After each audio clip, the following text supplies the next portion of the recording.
Hello and welcome to another video. Today is a study day, and like I talked about yesterday, we're studying fighting poses. I'm gonna be honest with you guys. I'm not gonna say that I don't like these fighting poses or the way that I do them, because that's not true. I think that they came out pretty good, at least in my opinion. I just think that there maybe weren't the type of fighting poses that I wanted to study, if that makes sense. So when I was looking up fighting poses, a lot of them are pretty heavily kicking based, which is sort of kind of not what I wanted to do, just because I don't think I'm going to be drawing a lot of people primarily kicking. I feel like kicking and that sort of movement is a lot more for like forms of fighting that are studied. The kind of fighting that I wanted to make studies for was sort of kind of more scrappy in a sense, where it's like people really just like a street fight type thing. And so I feel like when it's a street fight, you're not really kicking a lot. It's like mostly like punching, maybe like grabbing hair and like stuff like that. I felt like majority punching, and I just couldn't find any poses that was like majority punching. I feel like all of it was like really like kicking based a lot, and I think that's because kicking is like it's got like a very cool look. Like I'm not sure how often people kick people in fights. Honestly, I don't really get into a lot of fights or fights at all. Actually, I don't get into fights ever because why? I'm not gonna go around picking fights. That's a little silly. So yeah, I don't know how often people are really kicking people in fights that aren't like sanctioned, or you know what I mean. I feel like kicking is like primarily for like fighting that you are like taught, like, you know, the disciplines of fighting, like taekwondo or jiu-jitsu or whatever, mixed martial arts, stuff like that. So I feel like in a bare knuckle fight, with like just like a guy you meet on the street, you're really mostly going to be punching, and I couldn't really find any references for that. I'm not really sure how I'm going to find references that are more punching based. I think I will have to I should probably look up MMA actually, because I mean, there is kicking in MMA, but they also get really down on the ground and like punch people down there. I feel like, and they do a lot of holds, and I feel like that's more of the vibe I want to go for when I do my fight scenes. And so maybe next time I do fighting poses, I'm gonna look up more MMA poses that might be a little bit better. And also, those guys are actually in like movement when they're doing them. Not that the poses that I picked were not in movement, they were. I mean, I kind of feel like the first one was a little bit staged, but just because of the way that it is, I think I'm pretty sure 100% this first one I'm working on was staged. But the rest of them obviously were probably also staged, but they were in the movement when they were doing them. I feel like for this first one they were posing, and then the other ones they were doing the pose and they took it while they were like moving, right? But I feel like if I took more of like screenshots from MMA fights, that would actually help me a little bit more with a sense of movement.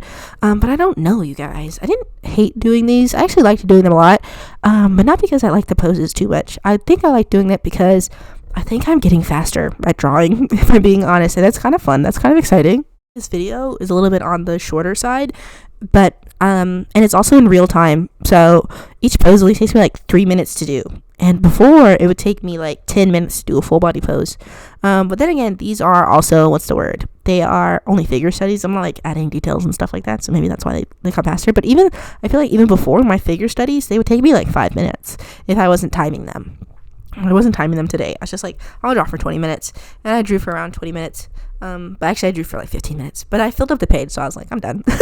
I hope that it doesn't seem like I'm like slacking on my studies. Because honestly, the only person that I'm hurting if I slack on my studies is me. But honestly, I don't feel like I'm not doing them right, if that makes sense. I mean, I guess there's no right or wrong way to study, but there kind of is. But I don't know. I just feel like, I don't know. I feel like maybe they're getting easier, and maybe that's why it feels like maybe I'm slacking off a little bit. So maybe I have to like challenge myself. I think I have to stop drawing people.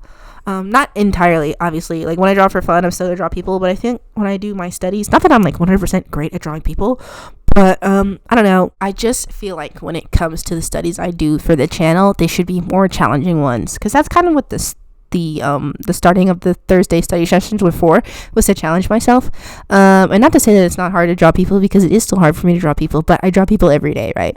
I enjoy studies more now than I ever did, and so if I ever feel like it, I kind of just feel like knocking out a couple of studies of human bodies just on my own free time. but I don't ever feel like wanting to do drawing animals, and I don't ever feel like wanting to do landscapes. So I feel like from now on, my Thursday study sessions should probably be stuff that I don't like doing, so that way I can like force myself to like it, which is like, how are you gonna force yourself to like things? But it's like, honestly, if you do something enough, you're gonna trick your mind into thinking that you actually like doing that thing. You're like, you might hate it, but you'll find things that you like about it, and you'll be able to move on and start to enjoy things. I really think I need to start enjoying drawing backgrounds and animals, because I suck at that shit, and I feel like if I got better at it, I would enjoy it a lot more. It sucks to suck at things, and it feels nice to be good at things. I mean, I feel like that sounds a little bit shallow. It's like, you can love doing something even if you do it badly, which I agree with 100%. There's lots of stuff that I love to do that I'm bad at, but I actually like to draw, and I don't like that I'm bad at it. So I don't think drawing is one of those things that I like to do, even though I'm bad at it. You know what I mean?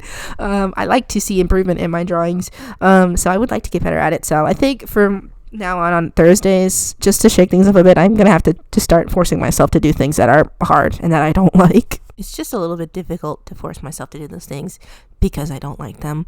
Unfortunately for me, I have a very low discipline, especially when it comes to like hobbies and stuff, because I feel like it's my hobby. I'm like, I'm just supposed to do it for fun. It's just supposed to be for fun, and it is supposed to be for fun, right? I'm never gonna say your hobby's not to be for fun, right? But it's like, it can be for fun, but I think you have to find the fun in things that are not fun, if that makes sense. Like, and even if I wanted to make it fun, some things are just not fun. And I think that's hard for me, because I kind of want to do things only that I enjoy. And if I don't like it, I don't want to do it. But that's everybody, right? I feel like there's only a very small subset of people who are like really good at just buckling down and doing things that they don't like just to get it over with. And I know objectively in my mind that if I get it over with, it'll be done and it'll be over. I do that with my job. I work with kids, and I'm like, if you just do this, it'll be done in like 2 seconds. But the kids, they like want to put it off. And so I'm like that in the same way with my own life. It's so hypocritical of me, because I'm like, hey kid, if you just do it, it'll be over. And then when I'm with myself, I don't do that. I don't think, hey, if I just do it, it'll be over. I need to get into a little bit of a better space where I'm just like, if I just do it, it'll be over, and it'll be beneficial for me in the long run. Like I said, I think I've said this before. It's just, I have so much trouble starting things, and it's just like so hard to just give myself a kick in the pants. And so next week, I'm starting to kick myself in the pants. And so hopefully next week we're gonna study something that is not something that I am I wouldn't say well versed in, but comfortable with. I'm gonna get out of my comfort zone. I'm gonna shove myself off the cliff, and I'm gonna have to figure out how to land. So that's what we're gonna do next week. Anyway, talking just a little bit about the art, I think I really have discovered something about my drawings, but I also feel like I've known this for a while, is that I have trouble when I draw the legs, which is not the revelation that I'm getting at. I already know I have trouble drawing legs, but I always end up drawing them too short, or especially the thigh. I always draw the thigh much shorter than it actually is. I don't know why, but whenever I draw, I feel like the thigh is shorter than the calf, which is 100% not true. It is not. I mean, it might be a little bit shorter, but honestly, I think they're around the same length, or the thigh is a little bit longer. In general, obviously, not all people are the same, but I feel like in general, the thigh is much longer than I draw it. I always draw it very short, and I'm not sure why I do that, or what my thought process is in that way. I think I'm just so used to like some drawings or like art styles where like they draw the shin very long, like think like Monster High, Barbie, like they always draw the calf or the shin super long, and it's like, yeah, that's true, they do that, but they also draw the thigh very long as well. And so it's like, that's why it seems out of proportion, because I'm not absorbing that both of the parts of the leg are supposed to be long. Like obviously the shin and the calf area are a little bit longer than the thigh, and when you want to exaggerate those things, I feel like when people want to exaggerate people looking taller, they usually elongate the shin and not the thigh. And so I have to figure out a way to draw it in a way that it looks nice, because I do like a long-legged look. I just feel like whenever I do drawings, though, I feel like I make the torso way too long. The torso long and the legs are too short, and it's like, that's disproportionate, buddy. Obviously there are some people that are disproportionate like that, which is fine. There's nothing wrong with that. It's just that I'm doing it as a mistake and not intentional. If I was drawing it intentionally, it'd be all good and fun, but I'm not doing it intentionally. It's all like, what's it called? Unknowing mistakes. That's not what I'm trying to. It's bad habits that I built over time, and so I've built up these proportions as a bad habit for a long time, and I need to figure out a way to break those. Although I guess technically I have already started breaking them because I recognized it. It wouldn't be any closer to breaking it if I hadn't realized that I was doing it. But now that I realize I'm doing it, I can maybe practice a little bit more. Maybe I'll just draw legs. I have this one sketchbook that I don't really use too much. It's very large. I think it's 11 by 14 or maybe a little bit. I think it's 12 by 15 maybe. I'm not sure. It's a very big sketchbook. I don't really use it for anything, and I don't really want to use it for filming videos. I think I filmed one video with it, but it's like it takes up a lot of space and it's like impossible to film the whole thing. And I bought it a while ago, and it's a little hard for me to draw in it just because it is so large, and I don't really draw big anymore. And so every time I draw on it, it's like one small section of the page, and I'm like, this is stupid. This could take forever. But I do want to start using it for for gesture studies, just because it's a lot of space and I can do a lot of drawings very quickly. But yeah, sometimes it's just hard for me to like force myself and sit and do them. I did say earlier in the video that I do them sometimes just on my own, which I do. But sometimes I'm just like, I want to do it in my regular sketchbook just so I fill that one up because I'm ready to get done with it. And I have to actually sit at my desk if I want to use the big one because it is so unruly. And like if I sit at my bed with it, which is where I usually draw, it's like taking up the whole space of the bed, and I feel like it's a little bit hard to draw on it on the bed. So I have to get better at using that one. But I want to start using that one a lot more. And that way I can start, I can use that one for gestures, and I can still feel good about doing the gestures, and I can be filling up a sketchbook, and then I can use the rest of my sketchbook for stuff that I need to study. Anyway, I'm going to go ahead and start harping on all the stuff that I do wrong.